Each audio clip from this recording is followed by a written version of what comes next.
नायक साहेब सांगत आहोत की मराठीमध्ये काही तर बोला। माननीय उपमुख्यमंत्री अजितदादा पवार या महाराष्ट्राचे दादा हे आता आपल्याला आपला संबोधन करणार। वाहेगुरु जी का खालसा, वाहेगुरु जी की फतेह। बोले सो निहाल, सत श्री अकाल। वाहेगुरु जी का खालसा, वाहेगुरु जी की फतेह। ये हिंदगी चादर के कार्यक्रम में उपस्थित महाराष्ट्र के लोकप्रिय मुख्यमंत्री देवेंद्रजी फडणवीस, जत्थेदार बाबा कुलवंत सिंह जी, संत बाबा बलविंदर सिंह जी, संत बाबा बलबीर सिंह जी, संत बाबा हरनाम सिंह जी, आंध्र प्रदेश के उप मुख्यमंत्री श्रीमान पवन कल्याण सिंह जी,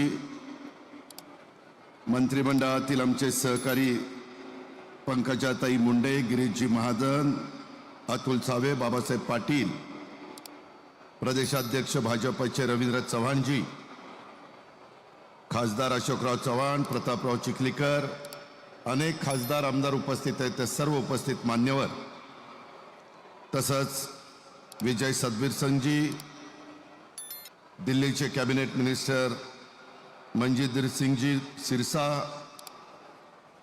सर्व बंजारा, शीख, शिकलकरी, मोहियाल, सिंधी, वाल्मिकी, लुबाना, उदासीन, वारकरी संप्रदाय या सर्व समाजाचे सन्माननीय अध्यक्ष, सन्माननीय सचिव, उपस्थित सर्व संत, महिला भगिनी, अधिकारी, पत्रकार मित्र, जमलेल्या बंधू भगिनींनो और माझ्या तरुण मित्रांनो, 17वीं शताब्दी में तत्कालीन मुगल शासकों के अन्याय अत्याचार के विरुद्ध आवाज उठाकर धर्म की स्वतंत्रता और मानवाधिकार के लिए बलिदान देकर जिन्होंने भारत की सांस्कृतिक और आध्यात्मिक अस्मिता की रक्षा की, वे हिंदती चादर श्री गुरु तेग बहादुर साहिब जी की 350वें शहीद समागम के अवसर पर आयोजित इस कार्यक्रम के लिए इस निमित्त में हम सभी यहाँ इकट्ठा हुए श्री गुरु तेग बहादुर साहब जी का गौरवशाली इतिहास, उनके द्वारा की गई सांस्कृतिक और आध्यात्मिक अस्मिता की रक्षा तथा उसके लिए दिया गया बलिदान का स्मरण हो, यही इस कार्यक्रम का उदात्त उद्देश्य है। मैं सबसे पहले गुरु नानक देव जी के नमन करता हूँ और साथ साथ जिनके शहीद समागम को हम लोग आज इस संगत के रूप में नमन कर रहे हैं, ऐसे 90 गुरु तेग बहादुर साहब जी इनको भी मैं नमन करता हूँ। श्री गुरु तेग बहादुर जी सिख धर्म के 90 गुरु थे। उन्होंने प्रार्थना, परोपकार, सेवा, सादगी और दूसरों की सेवा को महत्व देने और निर्भीकता का प्रचार किया। उनके प्रवचन और भजन गुरु ग्रंथ साहिब में शामिल है।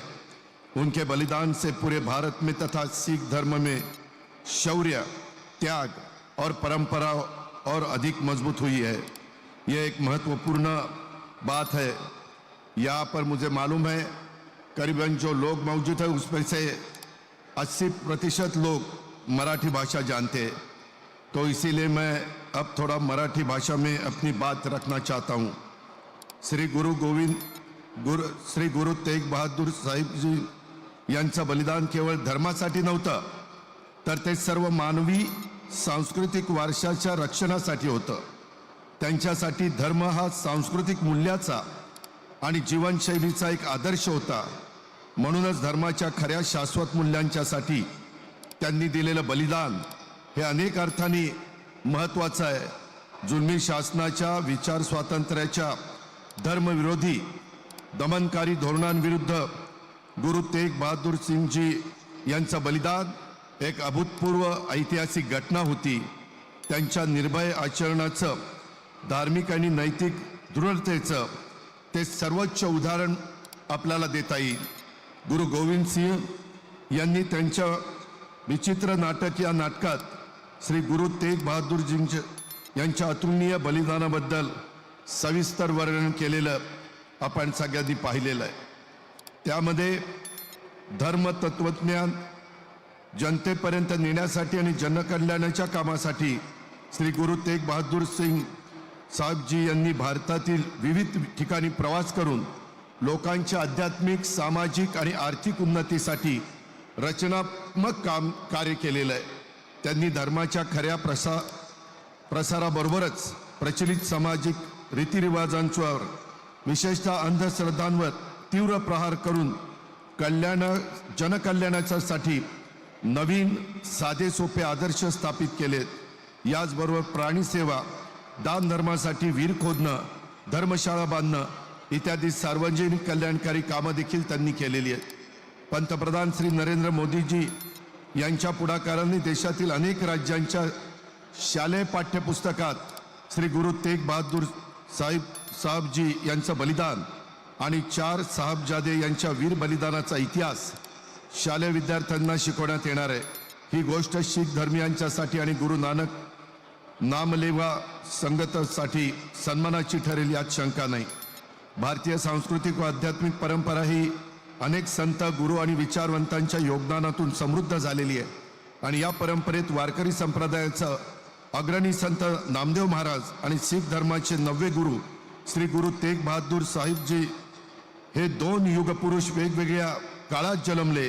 या दोघांच्या मध्ये सुमारे 300 शतकांचं अंतर असलं तरी त्यांच्या जीवन कार्याचा आणि तत्वज्ञानाचा अभ्यास केला तर त्यांच्या मूलभूत विचारधारेत आपल्याला खूप समानता दिसून येते. दोघांनी ईश्वर एकत्व, अन्यायाविरुद्ध संघर्ष आणि धार्मिक स्वातंत्र्याचा पुरस्कार केलेला आहे.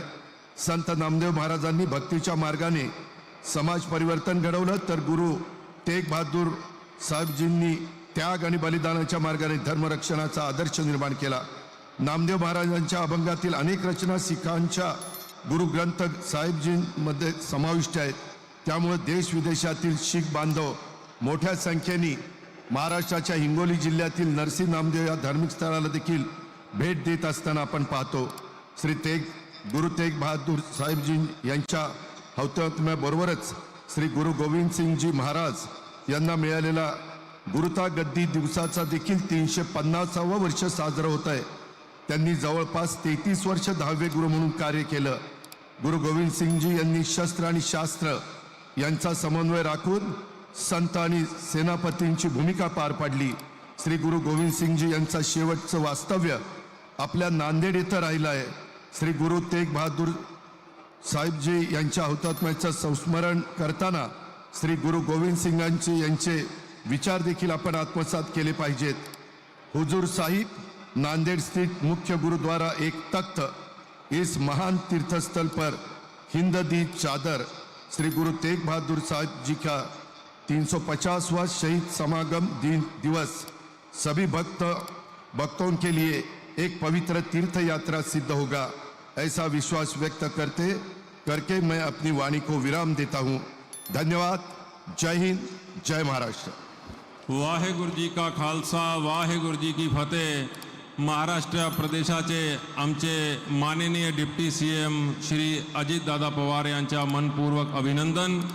अब मैं हमारे आंध्र प्रदेश के माननीय डिप्टी सीएम श्री पवन कल्याण जी को विनंती करूंगा कि वो स्टेज से संगतों का संबोधन करें. वाहेगुरु जी का खालसा, वाहेगुरु जी की फतेह. संगत बेनती है, यहाँ पर गुरु ग्रंथ साहिब महाराज जी का प्रकाश है. हमें किसी भी प्रकार की मर्यादा का उल्लंघन नहीं करना है. आप सब बहुत ही व्यवस्था